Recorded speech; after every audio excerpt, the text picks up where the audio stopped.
Buenos días tengan ustedes. Sapa Mainisa Arunt Ataptao. Después de algún tiempo, de 2 años y medio de descanso, vamos a iniciar nuestras clases de Aymara fácil para todos. Sapa Mainisi Chaja, Kuthat Añan Aymara Luru. Pamarao, Chakatat, Aniu, Kalkaish, Yatichanch, Munau Harak, Usan Piltake Mainis, Ukatichaja. Me van a disculpar, y también en Aymara podría decir disculpas objetatao. Bueno, empecemos. Aymara fácil para todos. Aymar aroja jasa yatecaña. Aymar aru jasa yatecaña. Lección de repaso de la Aymara.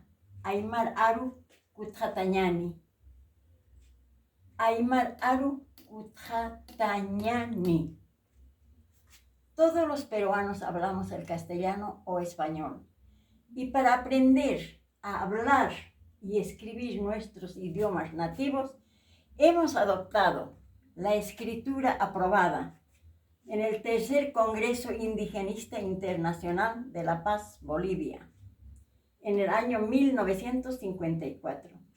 Las características de este sistema de escritura son: es más fácil de aprender y está ajustado a las pautas generales de la lingüística.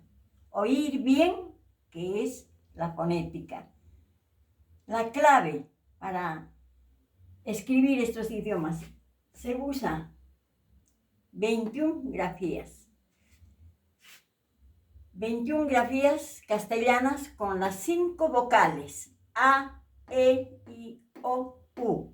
Y la clave para escribir se usa la H y el apóstrofo, que es este signo, apóstrofo se llama esto, que se usa para afectar a estas consonantes, a la Ch, a la K, a la P, a la Q, a la T.